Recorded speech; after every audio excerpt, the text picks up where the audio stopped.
Sweet potato chapati எப்படி பண்ணலான்னு பார்க்கலாமா? இந்த சீசன்ல இந்த சக்கரவள்ளி கிழங்கு நெறைய கிடைக்கும். இந்த சீசன் அப்ப மட்டும் தான் கிடைக்கும். கிடைக்கிறப்பயே வாங்கி யூஸ் பண்ணிக்கலாம்.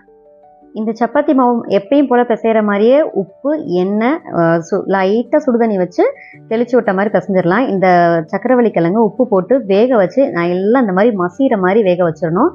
அப்பதான் சப்பாத்தி மாவோட பிசைஞ்சு மசிக்கிறப்ப திட்டு திட்டா தெரியாது. ஒன்று சேர்ந்தாப்புல மாவு சூப்பரா பிசைஞ்சு வரும்.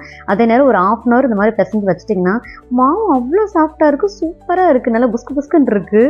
அப்புறம் அதுக்கேற்ற மாதிரி சைட் டிஷ் வந்து நம்ம சோயா பீன்ஸ் குருமா தான் வைக்க போகிறேன். இதுக்கு சிம்பிளாக நம்ம தேங்காய், வெங்காயம், சோம்பு, சீரகம், வெள்ளைப்பூடி, இஞ்சி, கொஞ்சமாக சின்ன வெங்காயம் 4 சேர்த்துட்டு ஒரு தக்காளி பழம் சேர்த்து நல்லா பேஸ்ட் மாதிரி அரைச்சிட்டு நார்மலாக நம்ம வெங்காயம், தக்காளி, கருவேப்பிலை இது எல்லாம் தாளித்து விட்டு ஒரு 2 உருளைக்கிழங்கு சேர்த்துட்டா குருமா இன்னும் கொஞ்சம் திக்காக வருன்றக்காக ஒரு 2 உருளைக்கிழங்கு சேர்த்துருக்கேன். சேர்த்து நல்லா வதக்கி விட்டு நம்ம குழம்பு மசால் பொடி தான் ஒரு 2 ஸ்பூன் மட்டும் சேர்த்து வதக்கி விட்டுட்டு நம்ம உப்பு போட்டு தேங்காய் அரைச்ச பேஸ்ட் இருக்குல்ல அதையும் சேர்த்து நல்லா 2 கொதி வர வரைக்கும் மூடி வச்சோம்னா குருமா சூப்பராக ரெடி ஆயிரும்.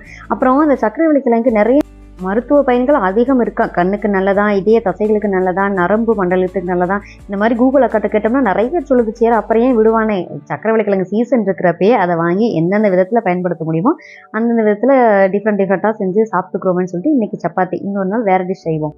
சப்பாத்தியுமே ரொம்ப டேஸ்ட் வந்து டிஃப்ரெண்ட்டாக தெரியல.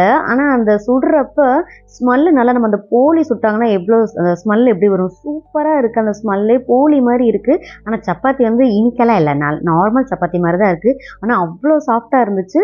சீக்கிரம் குக்கர், அந்த கலர் லைட் எல்லோ மாதிரி ஃபுல்லாக அங்கங்கே அந்த ப்ரௌனாக நல்லா நம்ம பொரோட்டா பார்த்தா எப்படி இருக்கும் அந்த மாதிரி இருந்துச்சு. ஆனால் அவ்வளோ சாஃப்டாக இருந்துச்சு, டேஸ்ட்டும் சூப்பராக இருந்துச்சு.